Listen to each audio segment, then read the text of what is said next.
You have the right to remain silent. Anything you say may be used as evidence against you. You have the right to talk to an attorney and have him or her with you now. Listen to me. Have him or her with you now or at any time during questioning. If you cannot afford an attorney, one will be appointed. One will be appointed to represent you. If at any time you wish to stop talking, if at any time you wish to stop talking or have your attorney present, all questioning will be stopped at your request. Do you understand these rights? Yeah. With these rights in mind, do you want to talk? No. No. This means police may not ask any more questions. And here's just a little bit of what went on after that point. Where did you get all this? If you're on, where'd the money come from? Just be honest. I am honest. What do you want me to say? Did you get it from selling weed? No. Alright, well, when's the last time you sold it? Today? Or No, nothing. be honest. I get paid literally by the people. I call, I text them. What people? I show up to the house. What house? Where? What house? Give me an address. Give me a person. Make sure you see the original videos. The links will be pinned in a comment on this video so that you can understand the full story. But there are some disturbing developments here that people should be aware of. You should be aware that this type of stuff goes on. I went to the department today and spoke to a lieutenant about this issue, and you'll see for yourself how he handled that. It's my opinion. He didn't want to be bothered with it, didn't want to listen, talked over me. So he couldn't really understand what I'm saying, because you can't listen if you're talking, and just generally seem to have no interest. But you'll see that in just a minute. But a lot of people are asking for updates. What happened to this driver, this citizen? Is he still in jail? What's the deal? And my focus on this video here is his money, his family's money. He is out of jail. He bonded out on a total of $3,500. You saw that his Miranda rights were violated after stating he doesn't want to answer questions. He was pummeled with questions by Kyle, who was determined to say his $1,900 was drug money. And that's just not the case. Kyle wanted so badly to take that money, to somehow link it to drugs, but it's not there. It never was, and it's not now. The citizen explained that that's his money that he needs to pay his bills. That's all the money his family has. Kyle didn't care. This stuff was not individually bagged. It was one bag, small bag, and he had cash. Now, the police knew, and you even heard them discuss on body cam, that the evidence did not fit that being illicit money, so they were not able to seize it, and it should have gone to his family member. What they did, what I pointed out, it's a dirty trick. Instead of giving it to the family member, they said, oh, we'll put it for safekeeping, which means like they're doing you a favor. They're hanging on to your stuff until you can come get it. What they actually wanted to do was take that money to try to buy themselves more time to fabricate, to create some sort of evidence, or what might look like evidence that they can say, hey, look, this is where the money is, or this is what it's from. They cannot do that. Take that badge off, make it a citizen, and that's a crime. That's theft. That's grand theft. That's a felony. But they did it anyway, creating more hardships for this guy and his family. But it's just safekeeping, right? He can come get it back. They have not given him his money back. So I'm about to ask them, why doesn't he have his money back? Why would they take it for safekeeping instead of giving it to the family member? But wait till you hear how this is about to go. But hang out until the end, and I'll explain what's next, how you could be a part of it, and a few more disturbing developments. What's going on? I got a couple questions. Nicholas, he was arrested. He had some weed on him, an expired marijuana card. And he had some cash on him. Now they didn't have, they didn't meet the criteria to seize it. Walker wanted to take the money. But I mean, they even said in the body cam, they don't have criteria to seize the money. So put it in the evidence as safekeeping for now, and then talk to Sarge. But I'm pretty sure you got to have more criteria to actually seize it.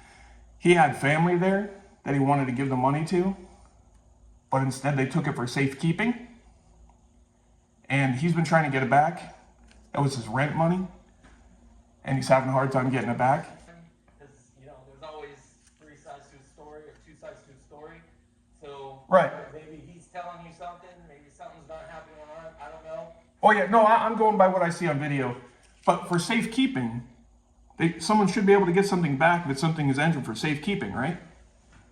You know that's correct. I know, that's right. But, you know, I don't know why you don't want to say it. I just want you to confirm that is correct. So they took his money for safekeeping, so there should be no reason he can have it back, right? I don't know the logistics of that case, so I can't talk about that case. All right, well, I'm just going to tell you real quick. He had a bag of weed on him.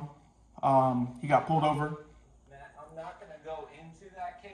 No, I know you're not going. I'm just going to tell you. The public record, I'm sure that there's documentation on it. I mean, I would go off of public record. Remember, I've talked to you about that before. I'm going off the public record. Go off of the report, what's in the report. Which is what I'm going off of, right? Okay, I would say pull that, because I don't know anything about that case. I have. That's what I've done. That's what I'm here talking to you about. That's what I'm speaking from the records that we pulled. Okay. They seized $1,953 from him, but they even agreed, the officers agreed that they don't have the criteria to seize it. I don't even know what that means. Seize it. They wanted to say it was because he had weed. They wanted to say he was selling weed. Okay. But it didn't meet the criteria. Okay. They even discussed the fact that it didn't meet the criteria. So it was suggested just take the money for safekeeping instead of giving it to his family member where he wanted it to go. So they took the money instead of giving it to him and entered it in safekeeping. That's Listed as safekeeping and not evidence? well listen. Does the court need it? Does the court need that money for it? If they're trying to say that he sold drugs, then that's part of the investigation. Well, I know Kyle was trying to say he sold drugs. Okay. He actually forced the kid to say something. He read him his Miranda rights. Post Miranda, the dude said he didn't want to talk. Kyle kept trying to ask him questions. I don't know if you've reviewed it. It's a train wreck. You should review it. Okay. If the court, if they're saying that, and then that's in the court's hands, and the court might not want them to release it yet, if it's part of a court case. So I can't talk about something. Okay, let's talk about something you can talk about. As a department, by policy, right? If you encounter somebody, maybe you arrest them. Let's just say they have an apple, and they want their family to take the apple, or you take but they say no, the family can't have the apple. We're going to take the apple. We're going to enter it for safekeeping because we don't have evidence. It have to be a case by case. I have to be in that scenario, man. Right, but I get where you're trying to go. I kind of have an understanding of where you're trying to go, but I'm not going to say one thing if I'm in that situation and something's different. Do you need anything else? Because I got to go to work. yeah, no, I mean, I know you always seem like you don't want to be bothered, but these are like real things, huh? Well, it is true. No. Right? It is true. I need to get to work. I know. I understand you're busy. You got a lot going on. You just had another officer arrested. I understand a lot of scrutiny. Yeah, I'm trying to get some officers to do the right thing. Aren't we all? Well, that's what we're trying to get you guys to do. So safekeeping, right? Can't keep safekeeping. Have him contact him. To seize money, they need evidence, right? To seize it? Yeah, that's exactly what I thought. All right. So You heard him. He's too busy to have this conversation. He's got real work to do. Accountability, I guess, isn't important. He's not taking this seriously. He deflected things he wouldn't answer. Instead tells me, I know the answer to that. It's not just him. This is very common. It's because of that blue line. They won't directly answer a question because they know that the answer will make other officers or departments look bad. And because of that blue line, they refuse to do that. I would respect the hell out of him or somebody saying, hey, you know what? If that happened the way you said, and that's on video, there's proof of that, that's a problem, and I'll deal with that. I'm sure that would bring a department lots of positive feedback instead of negative. I didn't get a chance to bring up the discrepancies to him from Kyle's report where he said that the driver said that he worked for himself. That's where he gets the money, but couldn't give any information, no customer information that might pay him, which is just not true.